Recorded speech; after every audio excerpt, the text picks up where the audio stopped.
एक औरत हर साल नए नए पति के खिलाफ चालें चलती थी ताकि वह ज्यादा दौलत हासिल कर सके। उसका पहला पति उम्र में उससे काफी बड़ा था, लेकिन वह पत्नी खुद ही उसे पानी और चाय देने की जिद करती थी। वह चुपके से उसके पेय में नींद की दवा मिला देती और एक जहरीली सुई की मदद से उसकी आंखों की रोशनी भी छीन ली थी। इसके बाद वह उसे पहाड़ पर घुमाने के बहाने ले गई। चोटी पर पहुंचते ही उसने झूठा बहाना बनाया कि वह उसकी तस्वीर लेना चाहती है। जैसे ही वह ध्यान हटा, उसने बेरहमी से उसे नीचे खाई में धक्का दे दिया। इससे उसे बीमा का बड़ा पैसा मिल गया। चूंकि वह एक स्कूल में बच्चों को पढ़ाती थी, इसलिए पुलिस को उस पर कोई शक नहीं हुआ। जब उस पैसे का इस्तेमाल खत्म हो गया तो उसने अपने छात्रों के माँ बाप को निशाना बनाना शुरू किया। इसी दौरान उसने एक तलाकशुदा आदमी से शादी कर ली, जिसके साथ एक बेटा भी था। उसके धन को हड़पने के लिए औरत ने रात में उसके सीट बेल्ट पर गोंद लगा दी जब वह गहरी नींद में था। जैसे ही वे एक सुनसान इलाके में पहुंचे, उसने जानबूझकर गाड़ी को मोड़ा और कार सीधे झील में जा गिरी। उसने जोर जोर से चिल्लाकर घबराने का अभिनय किया। उसका पति जाग गया और यह सोचकर कि कोई दुर्घटना हो गई है, उसे और बच्चे को बचाने की कोशिश करने लगा। उसने पत्नी से कहा कि वह पहले बच्चे को लेकर बाहर निकल जाए। जब औरत किनारे पहुंच गई तो वह जोर से हंसने लगी। उसने ठंडे दिल से कार की छत बंद कर दी, जिससे उसका पति अंदर ही फंसा रह गया। जब तक वह सीट बेल्ट खोल पाया, तब तक पानी कार में भर चुका था और वह बाहर नहीं निकल सका।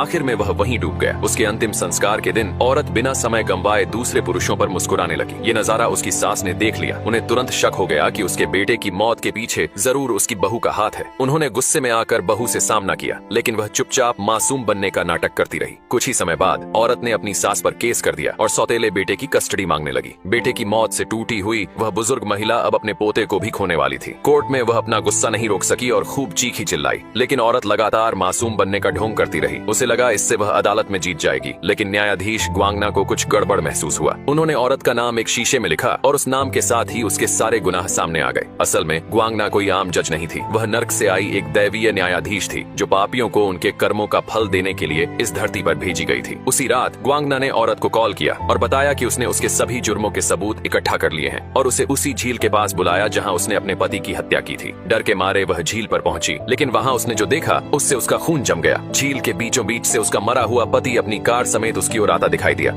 इस लड़के के पेशाब में इतनी ताकत है कि उसने टॉयलेट सीट को गला कर तोड़ दिया। यहाँ तक कि उसने केवल दरवाजा खोला था कि टूट गया। लड़के के दांत भी बहुत मजबूत थे। इससे पहले लड़का भोला और सीधा था, जिस वजह से उसे स्कूल के कुछ बदमाश लड़के परेशान करते थे। इस डर से वो भागकर बगीचे में छुप गया और तभी लड़के को एक चींटी ने काट लिया। लड़का तुरंत नीचे गिरकर बेहोश हो गया। जब उसे होश आया तो खुद को बिस्तर में पाया। वो तुरंत उठा और ब्रेकफास्ट करने बैठा। लड़के ने दूध कटोरी में डाला, लेकिन उसे एहसास हुआ कि दूध का डिब्बा उसके हाथ में चिपक गया था। लड़का कुछ समझ नहीं पाया और अपने पिता की ओर डिब्बा किया। पिता ने डिब्बा ले लिया, लेकिन इस बार उसने जैसे ही जूस का गिलास पकड़ा, वो तुरंत टूट गया। लड़का पूरी तरह से हैरान हो गया। उसके पापा भी सोच में पड़ गए थे। अब फिजिकल क्लास में टीचर सबको बता रहा था कि किस तरह फिजिकल में परफेक्ट बने, लेकिन उस लड़के का ध्यान कहीं और था, जिस वजह से टीचर लड़के का टेस्ट लेने को आगे